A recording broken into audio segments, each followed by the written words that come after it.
أهلا بيكم في الجزء الثاني من الحلقة الأولى زمن الجراموفون. معاكم منى فوزي وبرنامج روشتة موناليزا. كنا استعرضنا في الجزء الأول من الحلقة الأولى الفترة اللي ظهر فيها الجراموفون والظروف المحيطة باختراعه وقصة نشأته وصولا للازدهار اللي شهدته هذه الصناعة في فترة الخمسينات والستينات، واللي ظهرت فيها شركات ومعامل تسجيل غنائية كثيرة زي عرب فون والنهضة لصاحبها عبد الحسين الساعاتي، الهلال وعمر الخيام لصاحبهم عبد الكريم الساعاتي، إسماعيل فون لصاحبها إسماعيل الساعاتي، وعبد الرحمن فون لصاحبها عبد الرحمن الساعاتي، سالم فون لصاحبها سالم راشد السوري، وأنور فون لصاحبها قرجي إسحاق سويري، وشركة إبراهيم فون لصاحبها إبراهيم إسحاق سويري، وشركة بحرين فون اللي كانوا موجودين في شارع الخليفة والمنامة. أما كل المعامل اللي قلناها فكانت موجودة بالمنامة فقط. وده ياخدنا للكلام عن تاريخ دخول الاسطوانات لمصر اللي ظهرت زي ما قلنا في الجزء الأول من الحلقة في نهاية القرن التاسع عشر، وكانت الاسطوانات وقتها بتصنع من الشمع، وده كان نوع نادر جدا من الاسطوانات في مصر، وكان بيسمى بالكبايات أو الكبايات. وبعد كده صنعت من الأقماع، ثم الاسطوانة المستديرة اللي كانت بتصنع من القار. أما عن أسماء الشركات اللي ظهرت في الفترة دي فكانت كثيرة ومتنوعة، وأول شركة منهم هي شركة جراموفون الإنجليزية، والشركة دي سجلت اسطوانات لأسماء مغمورة زي محمود التلغرافجي ونفوسة البنبشية، وامتنع مشاهير الفترة دي عن التسجيل في الشركة لأن الاختراع كان جديد ومجهول بالنسبة لهم. تاني شركة معانا هي شركة زينوفون، واللي سجلت اسطوانات كتيرة لعبد الحي حلمي. تالت شركة معانا هي شركة بوليفون، وهي شركة تم استنساخها من شركة جراموفون الإنجليزية، ولكن بعد كده اتمنعت اسطوانات بوليفون ورجعت تاني شركة جراموفون الإنجليزية هي اللي تنتج الاسطوانات بدل منها. رابع شركة معانا هي شركة كولومبيا، وكانت من الشركات اللي استخدمت التسجيلات الكهربائية، واسطواناتها اتميزت بالنقاء لكن عمرها كان قصير، يعني مش بتعيش، ولما تستهلك كانت بتبقى مزعجة جدا وما تصلحش انها تتسمع تاني. خامس شركة هي شركة أوديون، واللي كان وكيلها في مصر هو الخواجة لينو باروخ، واللي سجلت اسطوانات لسيد درويش وحياة صبري وكمان أم كلثوم ومنيرة المهدية وكثير من المطربين والملحنين. سادس شركة هي شركة ميشان، واللي أسسها الأرميني ميشان، واللي عملت تسجيلات للأصوات الجديدة، واللي كان في مقدمتها العبقري سيد درويش، وده كان من سنة 1892 ل 1923. تسجيلات شركة ميشان كان بيعيبها انخفاض الجودة، وده لما تتقارن بالشركات العالمية اللي كانت بتطور صناعتها باستمرار، رغم ان شركة ميشان كانت من الشركات اللي طورت نفسها ودخلت التسجيل بالكهرباء. ولكن رغم هذا التطور ومع نهاية الحرب العالمية الأولى اختفت اسطوانات ميشان قدام التنافس الرهيب للشركات الأجنبية. أما عن أهم شركتين في الفترة دي واللي نقدر نقول إنهم كانوا أسس وأعمدة مهمة في هذه الصناعة، أولهم كانت شركة بيضافون اللبنانية اللي أسسها بطرس وجبران بيضة في بيروت، واللي ذكرناها في الجزء الأول من الحلقة. والشركة دي مش معروف أبدا إمتى كانت أول تسجيلاتها، واسطواناتها ما كانتش مؤرخة، وده بعكس اسطوانات جراموفون اللي كان عليها رقم بيوضح الشهر وسنة تسجيل الاسطوانة. علشان كده اعتمد تاريخ اسطوانات شركة بيضافون على تاريخ المطرب نفسه، وكانت أول تسجيلات بيضافون للمطرب فرج الله بيضة في بيروت. لكن الشركة دي كمان أسست فرع في القاهرة بعد كده، واللي كانت أهم مدينة انتشرت فيها هذه الصناعة، واللي كان ليها فرع في برلين بألمانيا كانت بتصنع فيه الاسطوانات. وكانت شركة بيضافون بتستقطب فطاحل الغناء وقتها زي سيد الصفتي وعبد الحي حلمي اللي سجل لوحده حوالي 250 اسطوانة، وغيرهم من المطربين الكبار. واشترى الشركة بعد كده المطرب محمد عبد الوهاب من صديقه إيليا بيضة، وحولها لشركة كايروفون اللي انتشر صيتها انتشار كبير، واللي أنتجت اسطوانات وأغاني لأشهر المطربين في الوقت ده زي عبد الحليم حافظ وفريد الأطرش وأم كلثوم.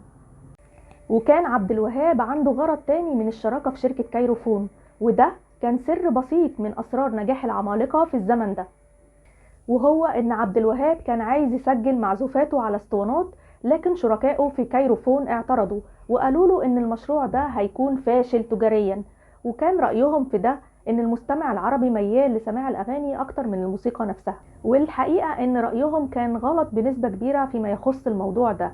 لكن عبد الوهاب كان عنده نظرة ثاقبة ورؤية مستقبلية عظيمة للتطور الرهيب اللي هيحصل في الغنى والموسيقى بعد كده.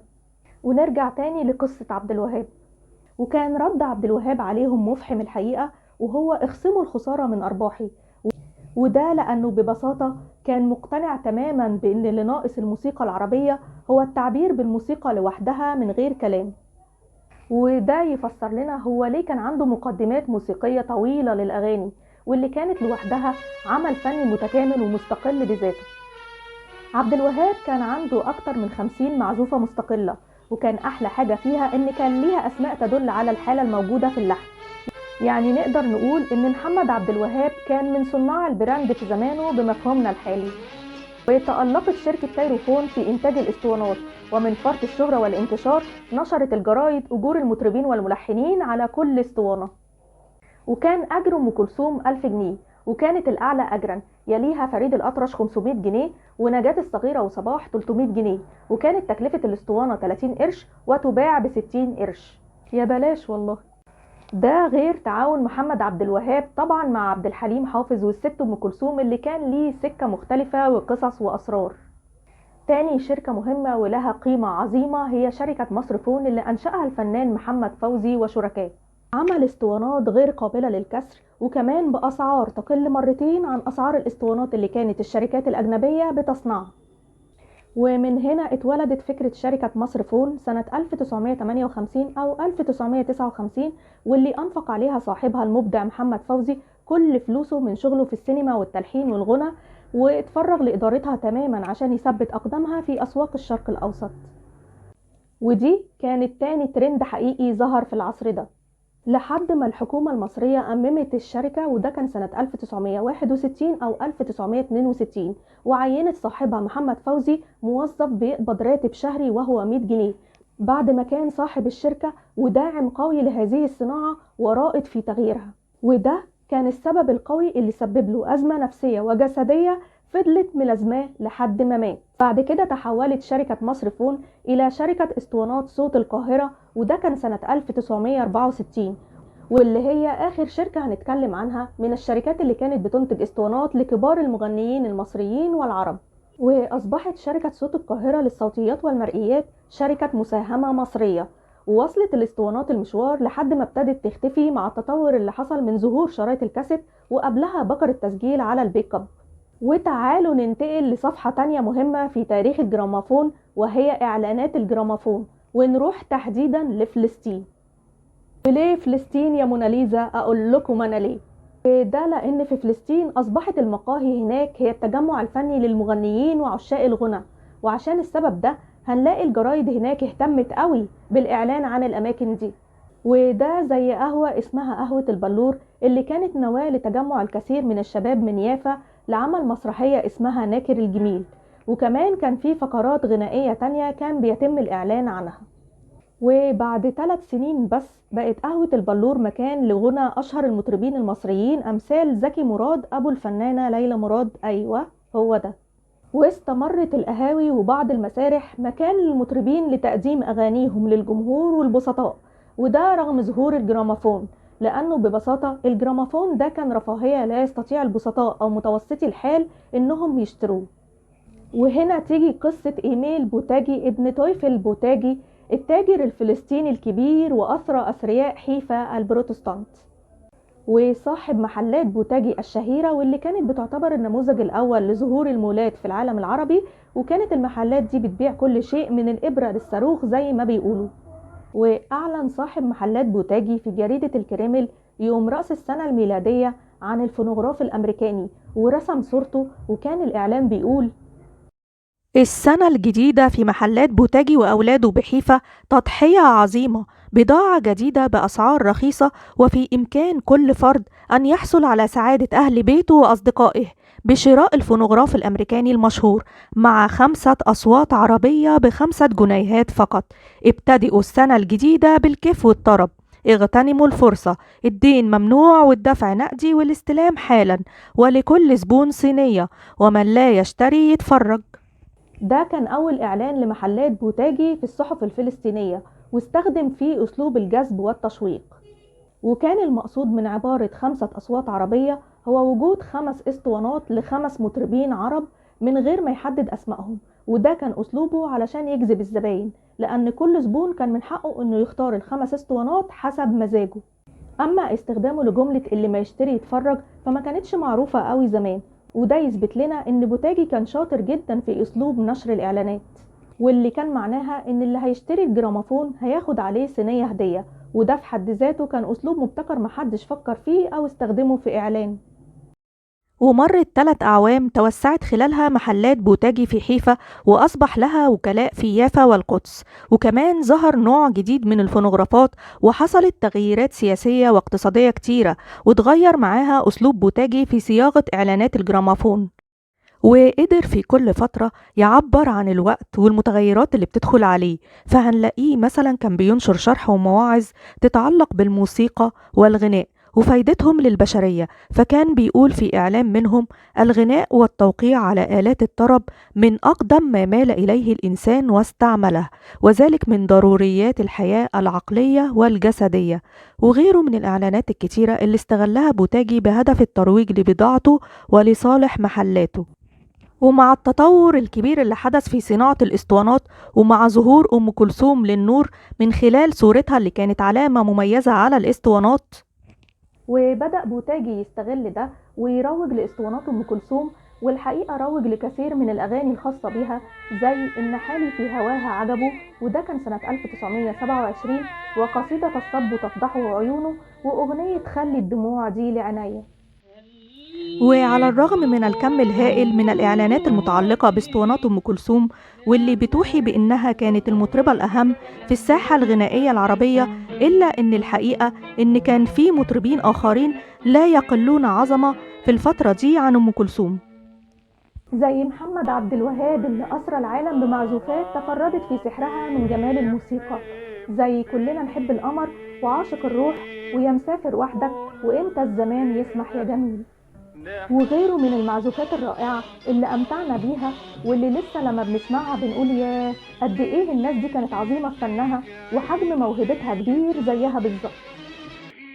لكن إعلانات بوتاجي لم تنشر سوى إعلان واحد فقط لمحمد عبد الوهاب سنة 1929، وقالت فيه: محمد أفندي عبد الوهاب لا يحتاج إلى تعريف، فإنه مطرب صاحب الجلالة ملك مصر، ولا يمكن أن تعرف قوة سحر صوته ما لم تسمع هذه الأسطوانة الجديدة التي أخذت على الكهرباء، ومطلعها: تعال نفني نفسينا غراما ونخلد بين آلهة الفنون.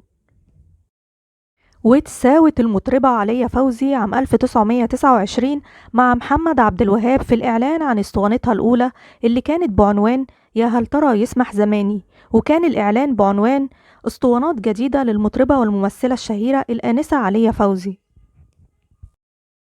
لكن نروح للمطربة نادرة اللي كان حظها أفضل شوية من محمد عبد الوهاب وعليا فوزي، لأن محلات بوتاجي نشرت 3 إعلانات لاسطوانتها خلال أسبوعين، وده كان سنة 1930. وكان الإعلان الأول بعنوان موهبة نادرة الفنية، وحمل الإعلان الثاني عنوان نادرة الصوت الحنون الذي يأخذ بمجامع القلوب، أما الإعلان الثالث فكان بعنوان الصوت الجميل غذاء النفس الآنسة نادرة. والحقيقة أنا شخصيا انبهرت بأغنيتها أعطني العودة أغني، وسحرت بصوتها وحبيتها جدا من خلال الأغنية دي، وفي رأيي إن المطربة دي ما خدتش حظها من الشهرة اللي تناسب حجم موهبة صوتها العذب والحنون.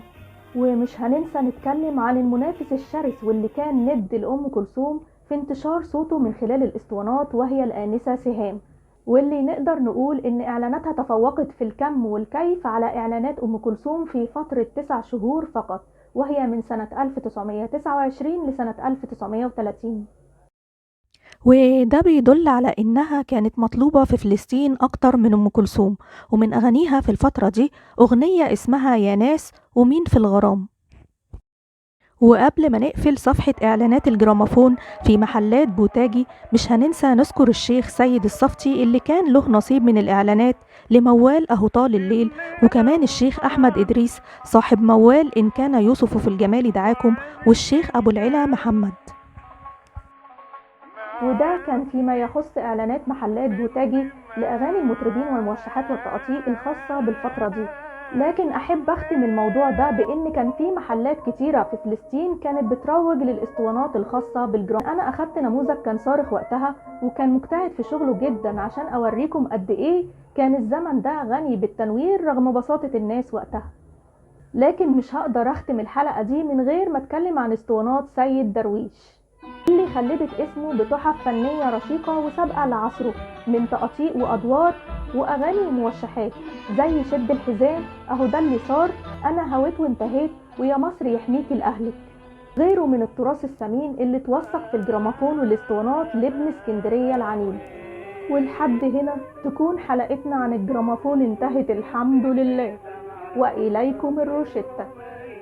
جراموفون ثروة لا تقدر بثمن وأيقونة من الزمن الجميل، بتفكرنا دايما بأصالتنا وعفقنا المستمر للصنعة زي ما المطرب بيعفق ويعافر عشان يطلع أغنية حلوة وفن ساحر يعيش لسنين وسنين. تحية لكل الأنامل اللي حافظت على تراثنا الذهبي وورثته لأجيال ورا أجيال عشان نفضل فاكرين وما ننساش، لأن من فات قديم وتاه. عايزة كل واحد عنده في مقتنياته جراموفون يحكي لي قصة عنه في التعليقات، وازاي اشتراه، وايه اكتر الاغاني او التقاطيع او الموشحات اللي بيحب يسمعها عليه. وما تنسوش اللايك والشير ونفعل الجرس عشان يوصلنا كل جديد. والسلام مش نهاية لروشتة تحمل البداية.